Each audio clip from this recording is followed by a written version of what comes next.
नमस्कार. सतर्क महाराष्ट्रामध्ये आपले स्वागत. मी रेखा बेगडे. तळेगाव चाकण महामार्गावर बुधवारी दिनांक 11 डिसेंबर रोजी सकाळी 9 वाजण्याच्या सुमारास संत ज्ञानेश्वर शाळेसमोर वडगावच्या दिशेने श्री संत तुकाराम महाराज सहकारी साखर कारखान्याकडे जाणारे ऊसाची वाहतूक करणारी ट्रॅक्टर ट्रॉली MH18 BK 2401 पलटी झाली. त्यामधील ऊस सभोवताली अस्ताव्यस्त पडला. सुदैवाने कोणतीही जीवितहानी झालेली नाही. या ठिकाणी असे अपघात सतत होत असतात. ते असून धोकादायक आहे.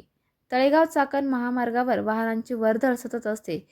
तेथे तळेगाव दाभाडे नगर परिषदेची श्री संत ज्ञानेश्वर प्राथमिक शाळा माध्यमिक विद्यालय आहे. जवळच कांतीलाल शाह विद्यालय आहे.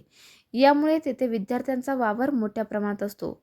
तसेच जवळच भाजी मंडई मशीद असून नागरिकांची ये-जा सतत असते. अनेक ऊस वाहतूक ट्रॅक्टर ट्रॉलींना नंबर प्लेटही नसते. असली तरी नीट दिसत नाही. वाहतूक पोलिसांनी याबाबत दखल घ्यावी अशी परिसरातील नागरिकांची मागणी आहे. आपल्या परिसरातील ताज्या घडामोडी पाहण्यासाठी सतर्क भारती या चॅनलला लाईक, शेअर आणि सबस्क्राईब करायला विसरू नका. संपूर्ण महाराष्ट्रात प्रतिनिधी नेमणूक चालू आहे. आमच्या चॅनलचे अधिकृत प्रतिनिधी होण्यासाठी दिलेल्या नंबरवर संपर्क करा. धन्यवाद.